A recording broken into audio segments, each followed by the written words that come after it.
Nous sommes au 7e siècle. La Palestine est chrétienne et sous domination byzantine. Mais au sud, la péninsule arabique est le théâtre d'une nouvelle puissance qui émerge, l'islam. En quelques décennies, la région bascule. Comment et dans quelles circonstances la Palestine est devenue musulmane et pourquoi Jérusalem a été conquise sans violence. Bienvenue dans ce 6e épisode, La Palestine, l'histoire cachée. Après la mort du prophète en 632, les Arabes lancent une série de conquêtes.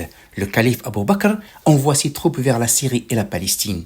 C'est le début d'un bouleversement géopolitique majeur. Soulignons tout de même que lorsque les armées musulmanes arrivent en Palestine en 634, c'est pas les Arabes qui arrivaient, mais l'islam. Les Arabes étaient déjà là depuis 3500 longues années. En 634, c'est une nouvelle vague d'immigrants d'Arabie qui arrive, introduisant cette fois-ci une nouvelle religion, l'islam. L'intolérance de l'Église imposant un seul dogme, celui de la Trinité de Nicée, et le fanatisme répressif des empereurs nous permettent de mieux comprendre pourquoi le destin de toute une région est scellé en une seule bataille, celle de Yarmouk, en août 636. Les Juifs subissaient une oppression sans limite. Les chrétiens de Palestine qui avaient adopté le dogme d'Arius étaient persécutés par l'Église d'État. Juifs et chrétiens subissaient le joug des fonctionnaires de l'empereur et le fardeau de lourdes taxes. À Jérusalem, le patriarche chrétien Sophronios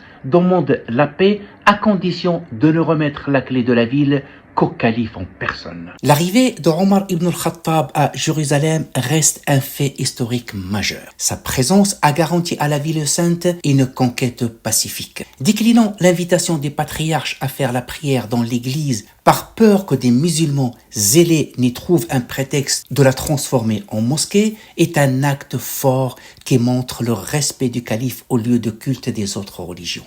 Enfin, dans une proclamation connue sous le nom de Al-Uhda al-Umariyya, le calife garantit aussi bien aux chrétiens qu'aux juifs le libre exercice de culte ainsi que la protection de leurs personnes et de leurs biens. L'historien juif d'origine russe, Angelo Salomon Rapoport, écrit dans son Histoire de la Palestine concernant cette proclamation califale ceci.